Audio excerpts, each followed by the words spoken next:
4 दिन की बर्फीली कैद। एरियन, वो व्यक्ति जिसे सुलाया गया। प्रोफेसर नेवल, वो वैज्ञानिक जिसने ये प्रयोग किया। भाग 1, नींद का सौदा। हिमालय की बर्फीली, वीरान चोटी पर एक गुप्त प्रयोगशाला थी। रात का सन्नाटा, केवल बर्फीली हवा की सरसराहट। आर्यन एक साधारण आदमी नहीं था, वो एक ऐसे प्रयोग का हिस्सा था जो समय को धोखा देने वाला था। सामने खड़ा था प्रोफेसर नेवल, जिसके चेहरे पर वैज्ञानिक उत्साह और नैतिक दुविधा का मिश्रण था। आर्यन, प्रोफेसर ने फुसफुसाते हुए कहा, इंजेक्शन अब देना होगा।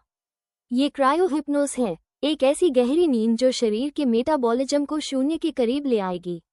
4 दिन तुम भौतिक रूप से यहाँ नहीं होगे। जैसे ही चौथी सुबह होगी, विशेष तापमान सेंसर तुम्हें जगा देंगे। आर्यन ने हिम्मत जुटाकर पूछा, और अगर मैं नहीं जागा? यह कोई क्रायोजेनिक चैम्बर नहीं है, ये तो बस खुली बर्फ है। प्रोफेसर ने शांत रहने का इशारा किया। तुम जागोगे।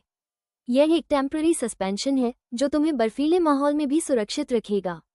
हमें बस इन 4 दिनों के लिए तुम्हें बचाना है। बाहर जो खतरा है वो 4 दिन बाद चला जाएगा। आर्यन ने अपनी आंखें बंद कर लीं। प्रोफेसर नेवल ने उसकी बांह पर एक हल्का सा पिन चुभाया।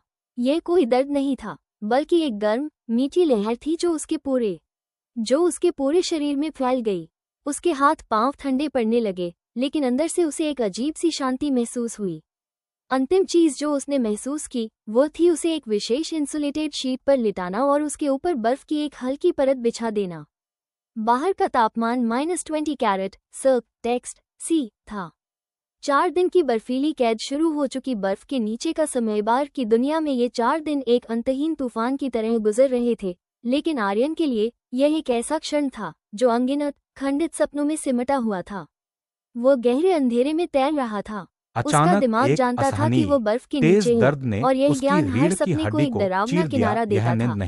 एक सपने में उसने खुद को एक विशाल घड़ी के सामने पाया, जिसकी सुइयां बिल्कुल नहीं हिल रही थी। मेटाबॉलिज्म फिर से गति पकड़ रहा था। वो समय जहां उसका शरीर निष्क्रिय था, केवल उसकी चेतना धुंधली पड़ गई थी। आवाज हुई। वो चीखना चाहता था, क्या 4 दिन हो गए, लेकिन उसके होंठ सिल चुके थे। तीसरे दिन की आभासी रात में उसे लगा जैसे कोई उसके पास खड़ा है। उसने देखा कि वह एक छोटी बर्फ से कटी हुई गुफा के अंदर एक पत्थर की मेज पर लेटा हुआ था। उसके शरीर पर बर्फ की हल्की सी परत जम गई थी। आर्यन, तुम जाग गए। सामने प्रोफेसर नेवल खड़े थे। उनके चेहरे पर थकावट थी, लेकिन आंखें चमक रही थी। 4 दिन। आर्यन की आवाज इतनी कर्कश थी कि वह खुद पहचान नहीं पाया। प्रोफेसर ने उसे पानी का एक थर्मल मग दिया। 4 दिन और तुम बच गए, हमारा प्रयोग सफल रहा। वह खतरा क्या था? आर्यन ने पूछा, बाहर कदम रखने के लिए बेचैन। प्रोफेसर नेवल ने गुफा के मुहाने से बाहर की ओर इशारा किया, जहां बर्फ का एक विशाल ढेर था।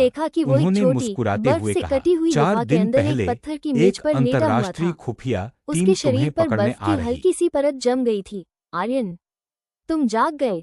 सामने प्रोफेसर नेवल खड़े थे। उनके चेहरे पर थकावट थी, लेकिन आंखें चमक रही थीं। 4 दिन। आर्यन की आवाज इतनी कर्कश थी कि वो खुद पहचान नहीं पाया। प्रोफेसर ने उसे पानी का एक थर्मल मग दिया। हाँ, 4 दिन, और तुम बच गए। हमारा प्रयोग सफल रहा। वो खतरा क्या था? आर्यन ने पूछा, बाहर कदम रखने के लिए बेचैन। प्रोफेसर नेवल ने गुफा के मुहाने से बाहर की ओर इशारा किया, जहां बर्फ का एक विशाल ढेर था। उन्होंने मुस्कुराते हुए कहा, 4 दिन पहले एक अंतर्राष्ट्रीय खुफिया टीम तुम्हें पकड़ने आ रही थी। वे जानते थे कि तुम यहाँ हो, लेकिन वे यह नहीं जानते थे कि तुम सो रहे हो। हमने उन्हें 4 दिन तक इंतजार करवाया। प्रोफेसर ने धीरे से समझाया। उन्हें लगा कि तुम ठंड से मर चुके हो और तुम्हारी बॉडी बर्फ के नीचे कहीं दबी है। आज सुबह